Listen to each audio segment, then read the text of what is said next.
आज गीत है, धीरज धर मनवा धीरज धर, तेरे सुख के बड़े दिन आएंगे। कल की मुरली में था, इस पाप की दुनिया से और कहीं ले चल। और आज धीरज धर मनवा धीरज धर, तेरे सुख के बड़े दिन आएंगे। बाबा कहते हैं, ब्राह्मणों को तो जरूर धीरज होगा ही। ठीक है बात?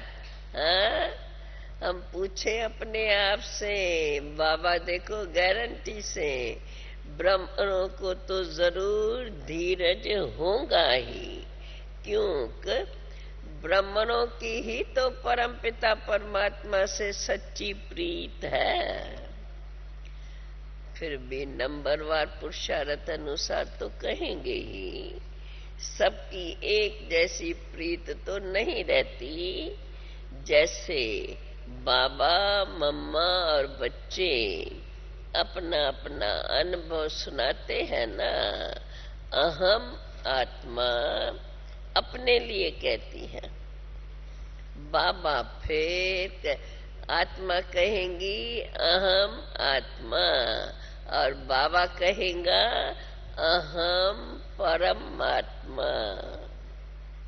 अहम आत्मा कहती है, क्या कहती है अहम आत्मा? अहम आत्मा कहती है, मैं परम पिता परमात्मा को बहुत याद करती हूँ।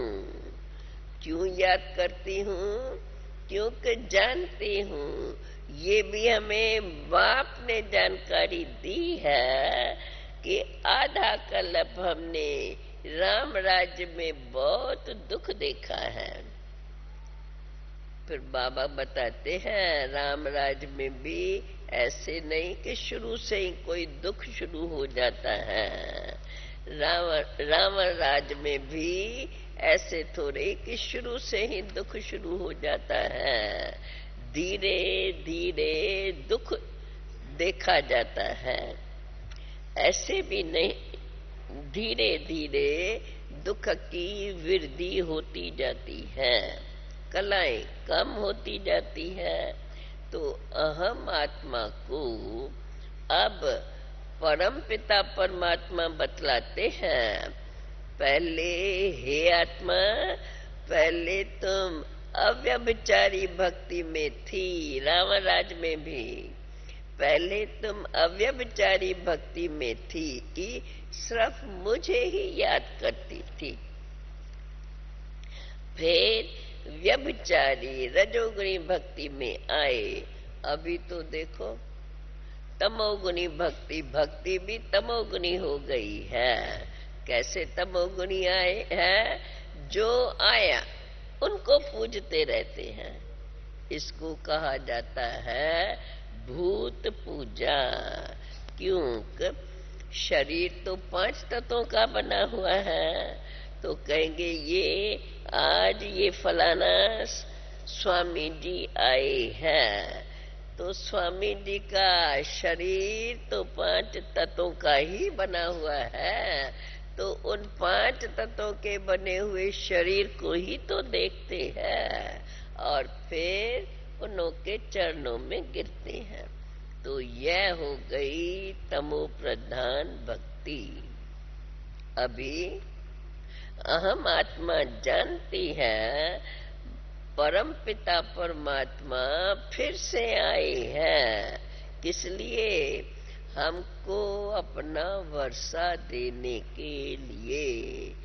ये स्मृति सदा बनी रहे तो बाप की याद कभी भूल नहीं सकती। इसलिए बाबा कहते हैं, अभी अहम आत्मा जानते हैं परम पिता परमात्मा फिर से आए हैं। किस लिए? हमको अपना वर्षा देने के लिए। इसलिए जितना हो सके उनको ही याद करते रहना है। उनका फरमान है, बाप का फरमान है, निरंतर मुझे याद करो। बच्चे देही अभिमानी भव अथवा आत्म अभिमानी भव। बाप सुनाते हैं, बच्चे घड़ी घड़ी बाप का शुक्रिया करते रहो कि बाबा आपने अभी मुझे अंधियारे से निकाला है। तो बाबा के साथ कितनी प्रीत होनी चाहिए।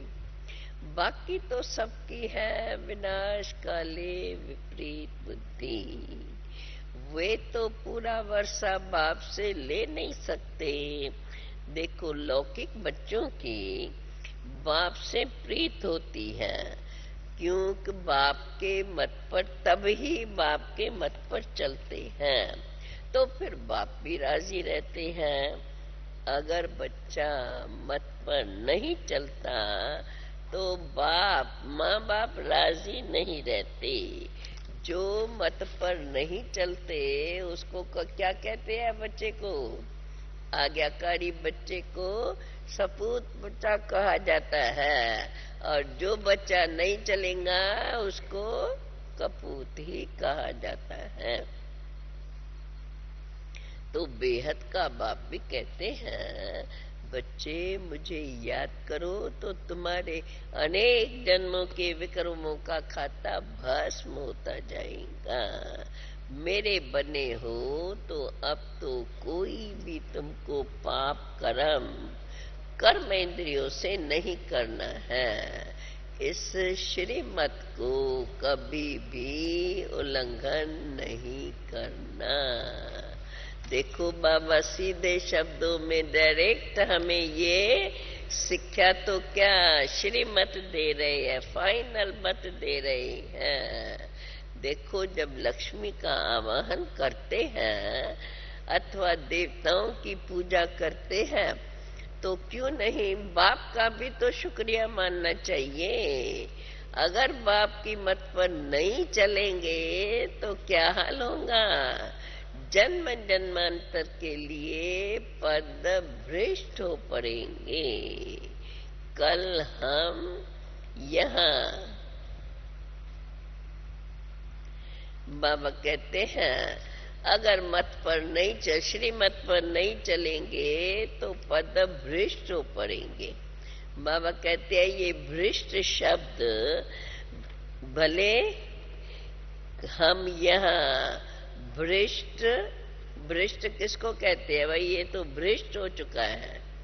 तो बाबा कहते हैं भले हम भ्रष्ट उनको ही कहते हैं जो मूत पलीती बन जाता है, परंतु सतयुग में जो कम पद पाता है उसको भी पद भ्रष्ट कहते हैं। बाप कहते हैं इसलिए बच्चे अच्छी रीत प्रीत लगाओ। जैसे स्त्री पति को कैसे याद करती है, वैसे तुम बच्चे मुझे बाप को याद करो और मेरी श्रीमत पर चलो।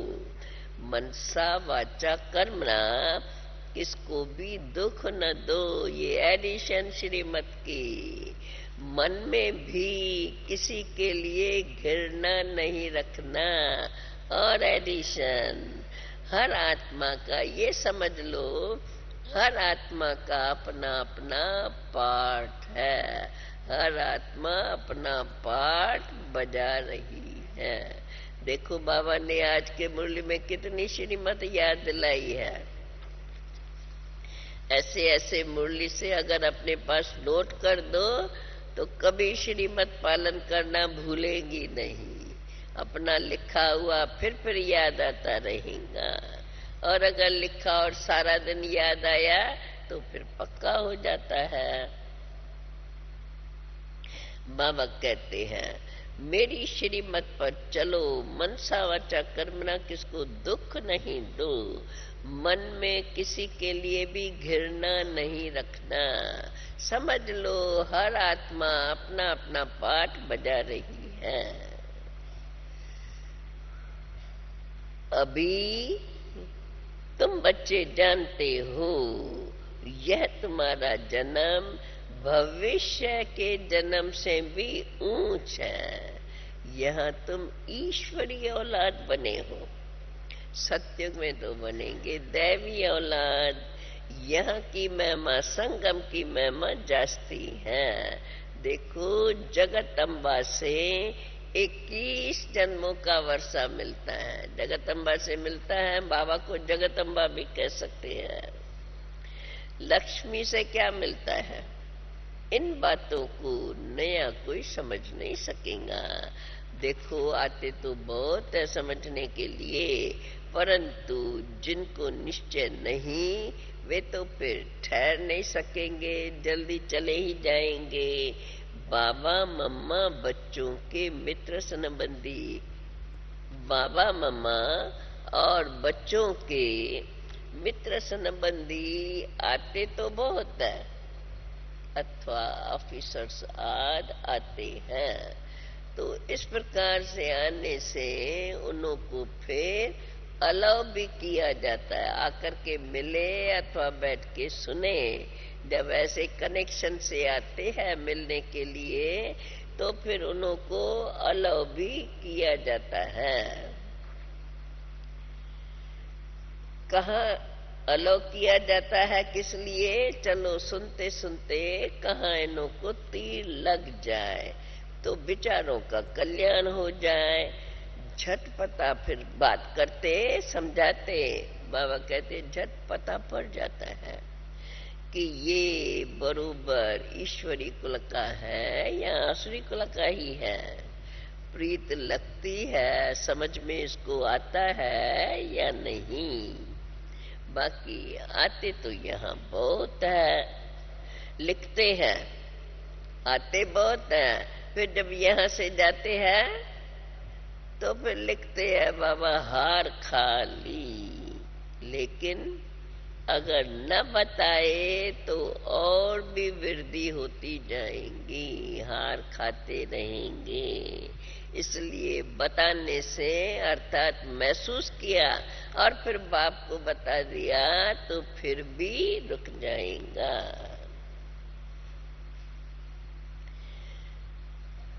बाबा कहते हैं तुम्हारी अभी प्रीत बुद्धि है बाप के साथ। इतना कहेंगे कि इसमें भी नंबरवार पुरुषार्थ अनुसार ही प्रीत बुद्धि है। शिव बाबा बच्चों को समझाते हैं, कभी भी बच्चे कोई विक्रम नहीं करना, सदा श्रीमत पर चलते रहना। अब तुम बाबा के बने हो तो तुम्हारी चलन भी ऐसी ही होनी चाहिए। बाबा को भी तुम्हारा पूरा मालूम होना चाहिए। बाबा मुक्ति और जीवन मुक्ति तुम्हें विश्व की बादशाही देते हैं, और भला बच्चों के पास अब है ही क्या? जो बच्चों के पास है बाप को तो पता नहीं है, परंतु बाप के पास जो है तो बाप तो अपना सब बच्चों को दे देते हैं। इसलिए बच्चों का भी बाप के पास पोता मेल आना चाहिए। बाबा कहते हैं बच्चे, बाप को पोता मेल देने से तुम्हारा कोई नुकसान नहीं होगा, क्योंकि बाप कोई अपने काम में नहीं ले लेते हैं। मैं तो हूं ही निराकार, मुझे क्या चाहिए? मैं तुम बच्चों के ही काम में लगाता हूँ। देखो, जैसे बापू गांधी जी ने उसको जो भी मिलता था तो देश के काम में लगाते थे, इसलिए देखो उनका नाम बाला है। बरोबर गांधी ने कांग्रेस राज स्थापन जरूर किया, परंतु उसके पहले तो यहाँ राजाओं के राज थे। अब बाप फिर से नई राजधानी स्थापन कर रहे हैं। बाप ने तो आकर के सबको जनता से ही ग्रुप बना करके राज बनाया, परंतु बाप अभी फिर से राजा स्थापन कर रहे हैं, राम राज्य स्थापन कर रहे हैं। अब ये बातें सभी जो बाप तुम्हें समझा रहे हैं, बाबा कहते हैं ये बातें सभी बच्चों के बुद्धि में जल्दी नहीं बैठती है। उसका प्रमाण क्या है? अगर जल्दी बुद्धि में बैठ जाए तो सदा खुशी का पारा भी चढ़ा रहे और बाबा के साथ सदा योग लगा रहे। ये है निशानी कि बुद्धि में जो बाबा समझाते हैं कितना बैठते हैं। बाबा जो भी श्रीमत देते हैं, धारणा की बातें बता रहे हैं, तो बाबा कहते हैं कितनी बुद्धि में बैठती हैं। जब बुद्धि में बैठ जाती तो फौरन उस पर चलने लग जाते, अर्थात कर्मों में वो धारणा आ जाती। बाप कहते हैं मैं तो हूँ परम धाम में रहने वाला, मुझे वह याद करो। परम धाम निवासी बाप, ऐसे मुझे याद करो, क्योंकि तुम्हें भी फिर वहां ही जाना है। तो जहां जाना है वहां मुझे याद करो। अब तो ये ड्रामा पूरा होना है। सारा 84 का चक्कर अभी पूरा हुआ, अभी बाकी कुछ अंतिम घड़ियां हैं।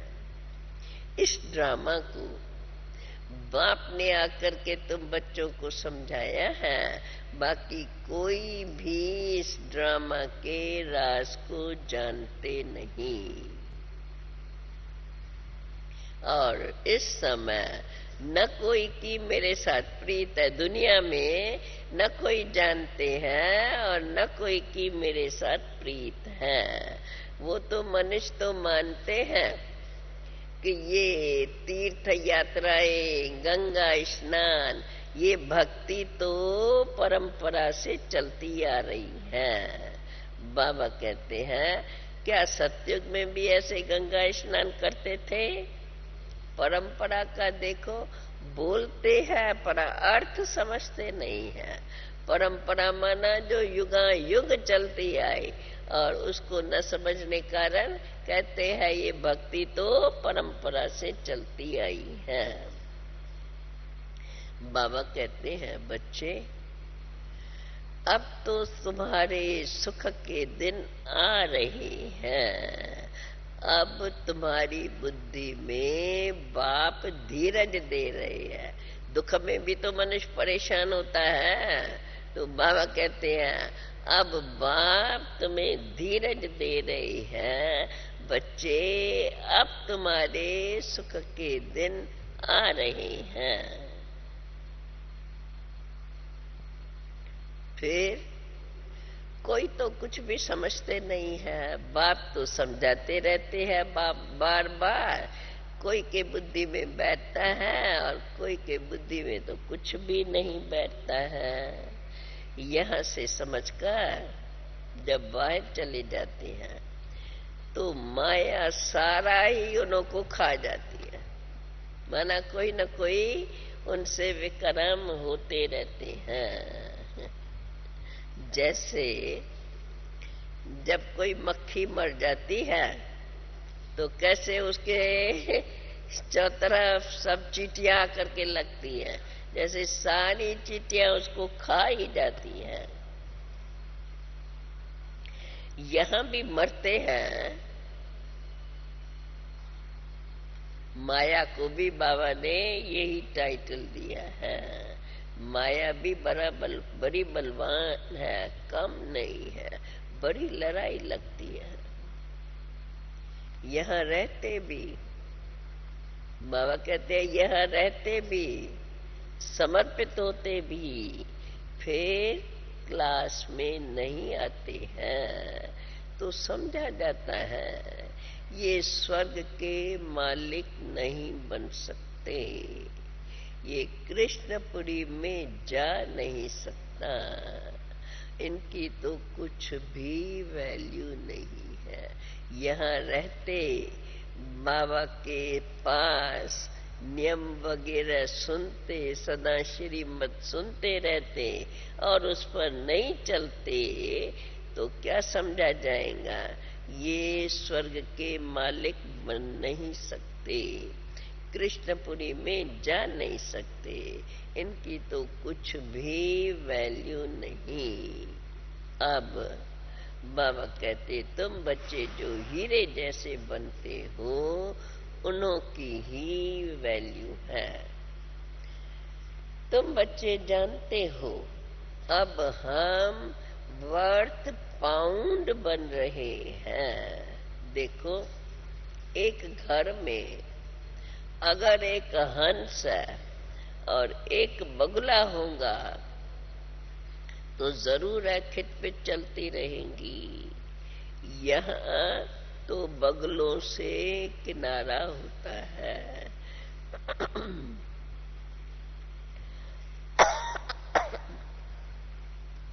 हम सब बाबा के पास बैठे हैं किस लिए?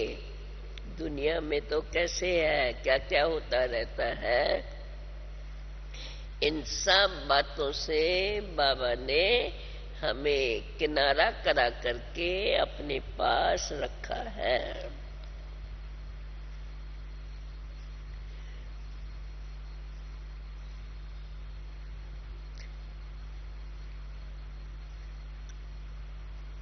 एक घर में एक हंसा एक बगुला होगा तो जरूर खिटखिट होती रहेंगी। यहाँ तो बगलों से किनारा होता है।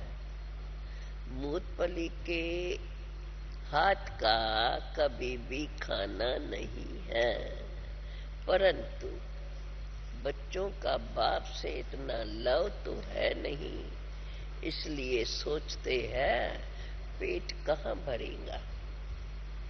अरे भी लोग कहाँ से खाते हैं? आजकल तो कोई कफनी पहन ले तो मुफ्त में पैसे मिलते रहते हैं, सब पांव पड़ते रहते हैं। जो आएगा मूर्ति के आगे पैसा रखता जाएगा। पेट कमाना तो बहुत इजी है। अब की दुनिया तो है ही ऐसी। यहाँ तो किसको नहीं ऐसे किया जाता है, न करना है। बाबा कहते हैं अब की दुनिया तो है ही ऐसी, परंतु तुम बच्चों को ख्याल करना चाहिए। ये दुनिया तो जल्दी खलास होनी है।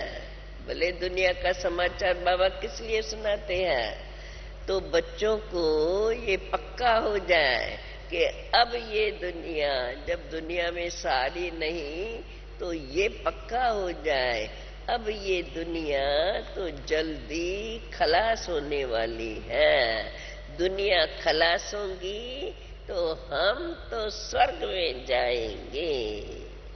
इसलिए परंतु अपने को लायक भी तो बनाए, पद भी तो पाना है।